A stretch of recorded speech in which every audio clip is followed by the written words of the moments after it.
Who knows it's coming? Good morning. Good morning. Morning.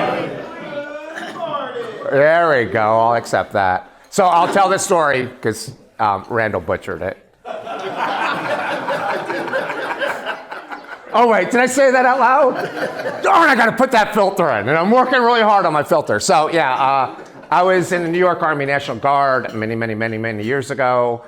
They thought they saw something in me, and they sent me to OCS, the Officer Candidate School.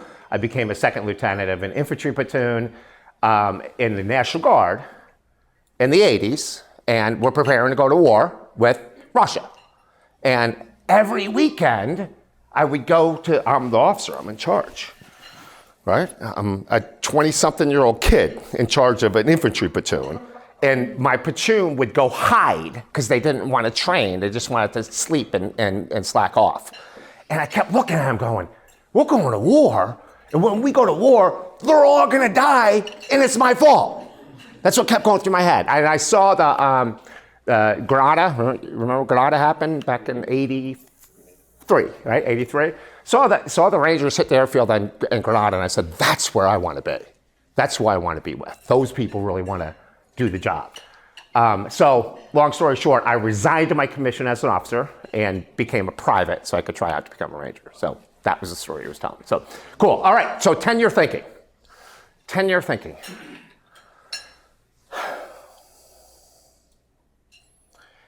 Typically, what time frame do we typically think about? What's typically going through your head, right? What's that? Yes, yesterday. Hopefully not too much of yesterday, right? You gotta release that stuff, right? But right, we're thinking about the next appointment we have to do, right? When's Pieter gonna get done? We'll get done in time because I got to go, right? I got another appointment to go to. Or I'm thinking about what I need to accomplish this month or maybe towards the end of the year. Break out of that. We must think in longer term time frames, right? God wants so much from you and he's gonna give it to you. But you have to tap into thinking further out than just tomorrow or just thinking about your to-do list. So that's what today's about, is 10-year thinking. So my challenge to you is change all of your thinking to 10-year thinking. It will change your life. Change your life. Okay. So I think I got a quote here. Do I? Yeah, from Gino Wickman. By the way, everything I'm going to tell you right now comes from a book called Shine. It's back in the back of the side, right? It's just one chapter in Shine. It's really short, what I got. It comes from a guy called Gino Wickman. Gino's from Livonia. He created the entrepreneurial operating system. I happen to be an implementer. But this book transformed a lot. But look at this quote. Shift your mind from short-term thinking to thinking in 10-year time frames. We have to shift it. Shift it. Start thinking further out. Okay? So let's go there. Ready? We're going to go there. Start by, you can do it a couple different ways. If you want to take out your phone and open up a calendar and go 10 years from today, or you can write it on a piece of paper. There's paper here, right? Write down, this is actually, physically you have to do this. This is not an option. I'm not saying maybe you want to do it. No, you got to do it. I'm waiting for you, right? Take something out, get a pen. Okay, love it. Okay, write down, step one. Either go to that date on your calendar, right? Write down the date 10 years from today. What is that date? Or put it on your hand, Dave. I totally accept that.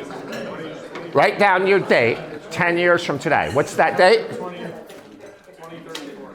September 20th, 2034. So write that down.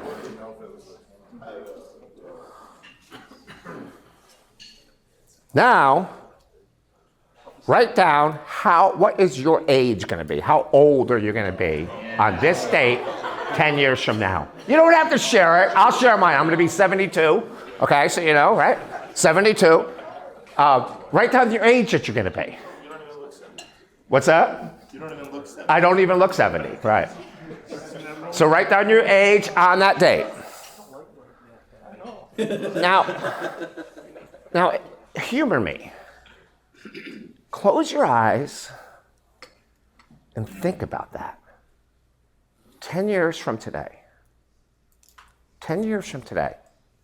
What do you want your life to be? What do you want What do you want from your life? So you can think of it, there's so many different ways you can think of it. You can think about financially, maybe what is your net worth or what's your revenue going to be in that day? Maybe you can think about your family and what your family life is going to be like on that day. Or your health or your fitness and what you're going to be like that day. Or your faith. What's your faith life like on that day? Friends, what's your friends group look like on that day? Think about that. Where are you going to live, maybe? Who are you going to be? What have you accomplished? Now, write down one goal. If you have more than one, that's fine.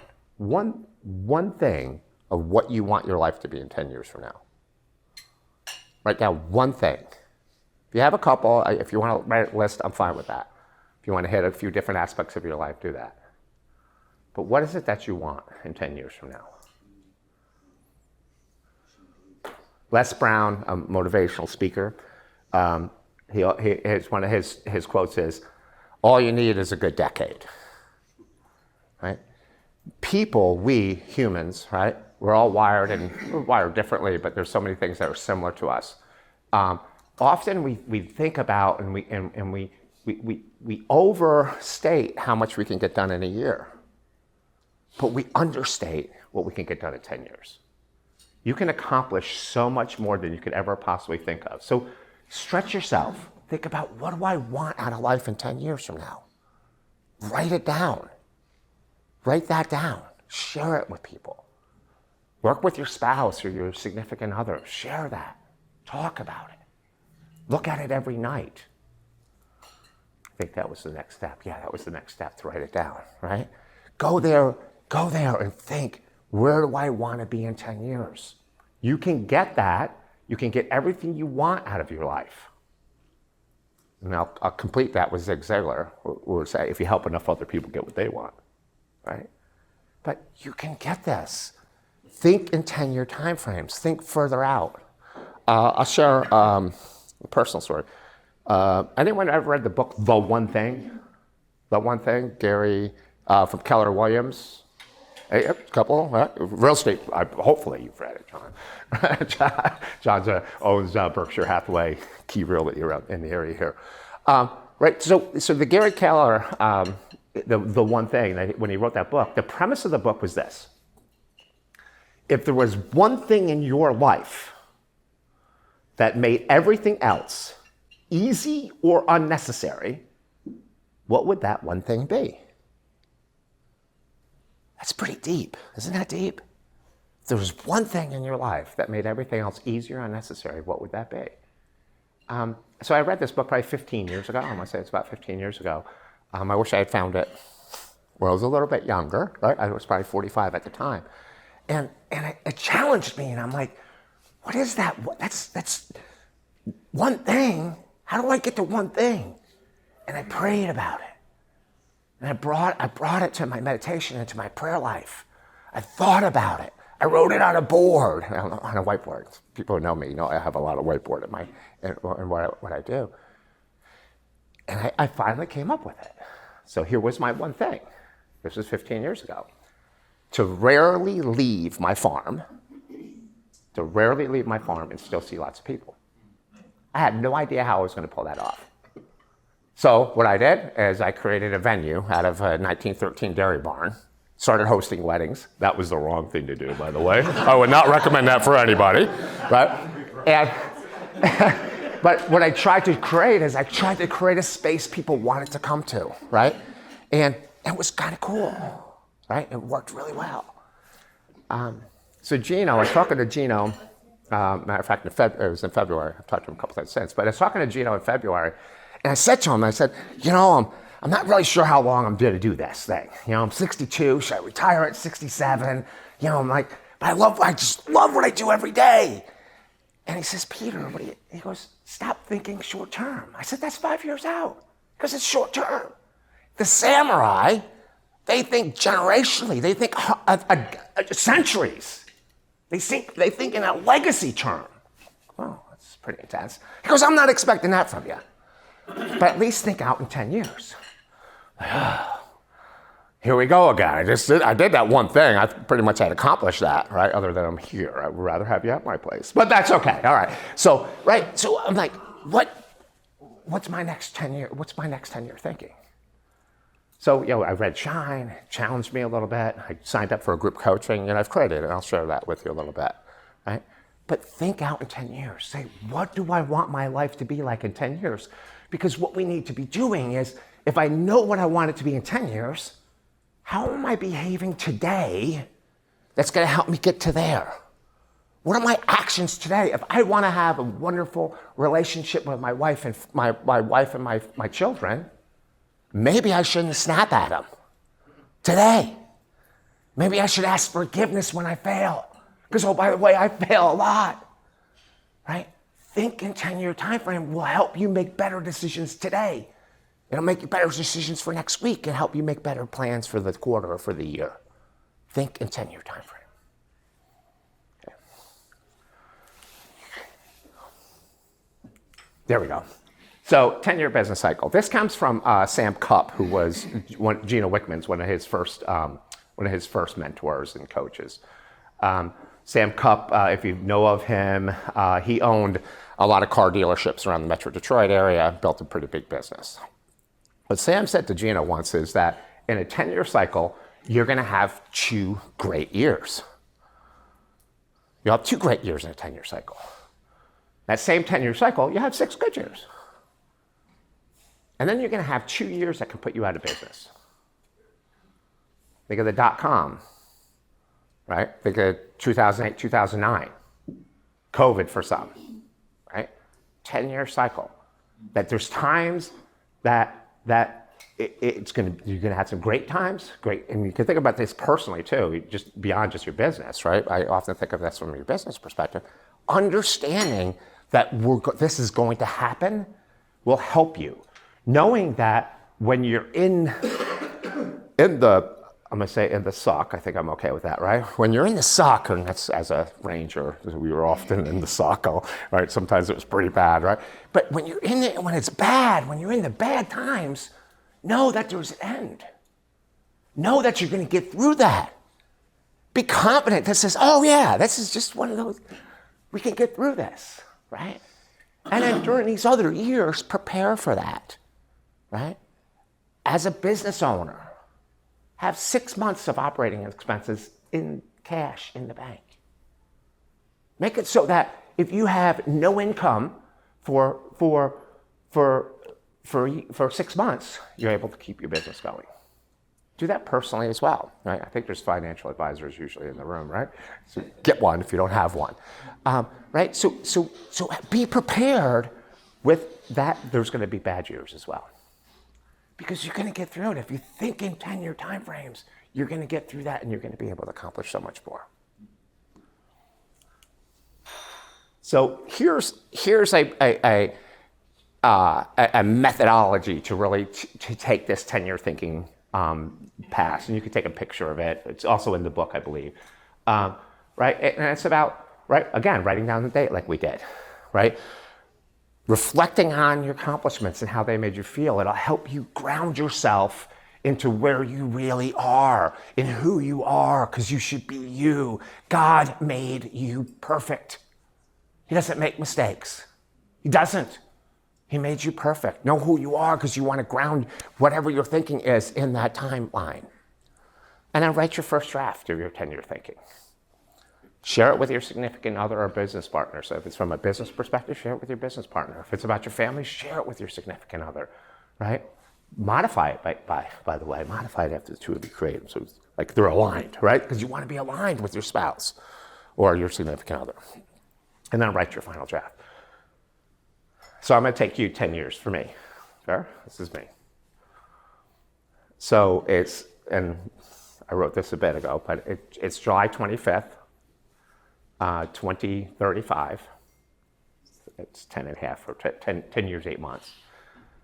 And I'm walking up the spiral staircase in my silo. Anyone who knows my barn knows I don't have that. But I'm walking up my spiral staircase in my silo, going up to my prayer, my meditation room on top of the silo. And I'm reflecting on the cruise that I took with all of my children and their spouses, a Rhine River cruise in the Netherlands, and how much love and laughter and beauty took place during that time. And I'm thinking that I'm so joyous because it's the Sunday, that one Sunday a month where all my children and grandchildren are coming for dinner on the farm. And I'm so anticipating and looking forward to that. I get up to the top of the of my prayer room, my meditation room, and I have windows, and I'm able to look out on my my patch of stewardship that God, right, wants me to steward. And I'm looking out, and I'm just seeing beauty wherever I look, and I'm reflecting on what myself and my sons have created, and that my sons have been able to take my business and my dreams well beyond I ever thought was imaginable. We've hosted over 50 strategic planning sessions or annual sessions for companies from all around the world that are coming here as a destination. We've helped over 500 people who are suffering with PTS, whether it's our veterans or whether it's first responders or those who are victims of childhood abuse. And we're helping those people. And I'm so blessed that my family, they walk with the Lord. My family is they resolve their conflict through forgiveness and love and compassion with each other. That's my life in 10 years. That's what I want when I'm 72 years old. So think in 10-year time frame. It will change your life. It will change your life. So think about and reflect. This is another reflection moment for you. So looking at what you wrote down for your 10-year time frame, think about recently actions that do not align. What are you doing in your life that does not align with what your 10-year vision is? Think about that. Reflect on that. Don't beat yourself up or judge yourself for it. Please don't judge yourself. Too often we as humans, we have this habit of we judge ourselves. We judge ourselves, we judge others, and we judge our circumstances. None of that is productive or helpful, right? But reflect on it and know it and learn from those things. Think about recent actions that do align. What are those things that you're doing today that are totally aligned? Oh, by the way, you should do more of that. If you want to build your business into a $200 million business, well, hopefully you've made some sales calls today. I'm hopeful. Or maybe you met someone in this room that might help you. Okay, right? And then make one change in your life that helps you align. I'll challenge you to take out your calendar this afternoon and look through your calendar. Look for the appointments that you have. Look at what you have planned on your calendar. Do those align with your 10-year thinking? Because if they don't, cancel that meeting. Cancel that appointment. Align yourself with where you want to be.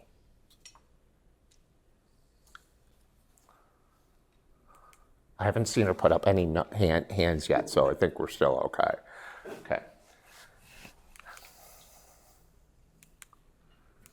There we go, I broke it. So, like I mentioned, everything that I've talked about like this is just a piece of, it's one chapter in the book called Shine. Shine's a wonderful book. There's, I think, 10 copies over there, so you could be a winner of the book Shine. It's really made for entrepreneurial business leaders to find freedom in yourself, in your soul, okay? So it's a great book, I highly recommend it. 10 Disciplines is the company that Gino's created with his business partner, Rob Dubay, who owned Image One, which is a business that's in the local area. And the QR code will take you to a group coaching program that he has. And that's who I am. So I'm Pieter. Hi. Hey, Pieter. So, you spelled it wrong. Yeah, my mother couldn't spell. I appreciate you, Chris. Yeah, my mother was not a good speller, as you can see. But I love her, and she's watching. I got 10 minutes left. That's way too much time because I always think people talk too much when they get up, so I like try to keep it short. Do you have what questions or comments? Yes, please. So with EOS, I know there's the 1-year plan, 3-year picture, 10-year, when you're working with these clients, how are you Yeah. still doing the 1, 3, and the 10? Yeah. On our vision traction organizer, right? So in EOS, what we do, and I will share because you asked it because I wasn't looking to pitch you guys, so it's not a pitch, but EOS works. I mean, it works. How many people in the room know EOS? How many of you are running on EOS? Your companies are running on EOS? So there you go. So it works. Okay, it's a pretty cool thing. Yeah. So what we do, we go through a process of getting the leadership team of entrepreneurial companies 100% on the same page with where you're going, right? We call that the vision. EOS stands for the Entrepreneurial Operating System. It's a system with simple, practical tools to help business owners get really good at vision, traction, and healthy. Vision's about where you're going, how you're going to get there, kind of what we're talking about here. Traction's about accountability and discipline to execute on that vision. And healthy is make it a healthy place to be, because too often it's not the case in business, right? And that's the reality. As goes your leadership team, goes the rest of the organization. So we get the everybody acting in a very accountable, disciplined way to execute on your vision. So yes, back to the question. So yeah, in EOS, we answer 8 questions. The business plan is an 8-question. It's on the Vision Traction Organizer. One of those questions is, what's your 10-year target? Which is trademarked by Gino. Gino trademarked 10-year target. I think that's brilliant. I think I owe him. I don't know how much I owe him now for saying it, but anywho, I like to tease him about it. But yeah, so what's your 10-year target as a company? Something inspiring, a big, hairy, audacious goal. We break that down into a 3-year picture, right? On a 1-year plan. And in 90 days, we run it in a 90-day cycle. Because you can accomplish everything you want in 10 years, 90 days at a time. 90 days at a time, 90 days at a time. And you'll get whatever you want out of your business that way. You're welcome. Any other questions? Yeah. So normally when you come to these events and you hear somebody speak, I've always, a long time ago, when I saw a speaker, he had said, the most important thing today is if you can take away one thing and implement it into your life, into your practice, into your business, whatever, that is a successful meeting, right? Mm-hmm. So with taking that into account, and we're going to take one thing out of this, but you've got a 10-year platform laid out. How do we maintain that direction, energy, position, so that this doesn't slip from us over that period? Thank you for asking that, Randall. You heard me give you my dream, my 10-year dream. And by the way, I get chills every time I say it. And why do I know that? I read it every single night before I go to bed. Every night I read my 10-year vision. Every night. So I keep it top of mind. I am nowhere near any of those things on that vision, by the way. But I got 10 years, right? Les Brown says, all you need is a good decade. I'll accomplish it, right? So yes, every night. Once you create your vision, look at it every night. Eric. Hey, a recommendation on your vision? A guardrail around the top of the silo, so you don't go. I appreciate that. Well, I was thinking of having like a rappel rope coming off of it too, so just saying. Or maybe a zip line, right? Maybe some safety signs. You're very strong in your faith, and it takes a lot of people something in their life to get them there. Mm-hmm. Can you think of a moment in your life that led you to your strong convictions? That's pretty heavy. Can I be vulnerable? You have to be. Yeah. Can I? You would have I have to be vulnerable. You're gonna get some vulnerability from me. So, okay.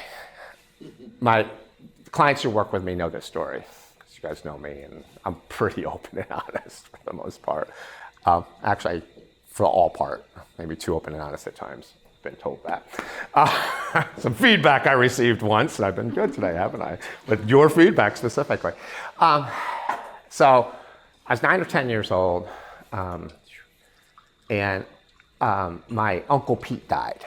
It was the first time that I realized that about mortality. Right? I never really thought of it before that. And I saw mortality for the first time in my life. So every night I would pray because I saw the pain that it caused my mom and my family, right? So every night I would pray that my entire family would die together. So none of us would have that pain. So I'm a child praying this. Every night I prayed it. I'm born and raised Catholic, and right, it's been instilled into me to pray, and I practice my faith still today. But I would pray, and I would pray that please, right, just let us all die together. The following year, my eldest brother was out celebrating the end of the Vietnam draft. He was 18 and dropped out of college. He was killed in a car accident. And I watched the pain. We're 5 children. He was our oldest. I was the youngest. And I watched the pain that it caused my family, my parents, the pain. And the pain, sure, for me, right? All of us. 7 months later, my 13-year-old brother was killed on a bicycle on the same road. And again, I experienced that. That made me start questioning what I pray. I have a hard time asking for things for myself. I'll pray for you. Ask me to pray for you. I'm going to pray for you hard. I still have a hard time asking for anything for myself. And as I went through high school and all that, I drifted, right? Partied a lot, had a lot of fun. I was kind of a wild, right? Became an Army Ranger, right? Pretty intense. And I started exploring other faiths, right? Outside the Catholic faith. Other Christian faiths, other religious, whatever, whether it was Taoism or Hinduism, right? Because I knew there was a God. I never questioned that, but I wasn't sure. And then in the military, I met this woman, Janine, my bride of 34 years, devout Catholic, and she told me one day, Peter, you're not taking this family anywhere unless you learn your faith, right? And that brought me home. And I'm extremely active in whether it's helping with men's groups and things like that, and hopefully raise my children to know and serve God as well. But yeah, I don't. Whatever faith anyone is, I totally accept it because right, everyone has their own journey, and that's cool. Does that answer that question? Yeah, thank you for sharing. Yeah, cool. Any other questions? Yes, John. So how fluid should your 10-year vision be, your 10-year target? How fluid? Meaning? Yeah, so you say, 10 years from now I want to have $30 million in gross revenue, and then 2 years later, that's just not that important to me anymore. Right, yeah. So as we go through life, we change, right? Our priorities change. Just revisit and make a new one, and that's okay, right? And keep praying about it and thinking about it. But absolutely, right? So it will change. You notice I didn't put a financial dollar on what mine is, right? I don't have that because that's not that important to me. I like to be with people, and I need to earn a good living. I got to pay for that cruise where I'm paying for my entire family on a river cruise. So there's got to be some income associated with it, right? But yeah, it should look at it and change it, make modifications. This is yours. Do I feel like I'm getting has the hook happened? So cool. We good? Thank you so much. I appreciate you.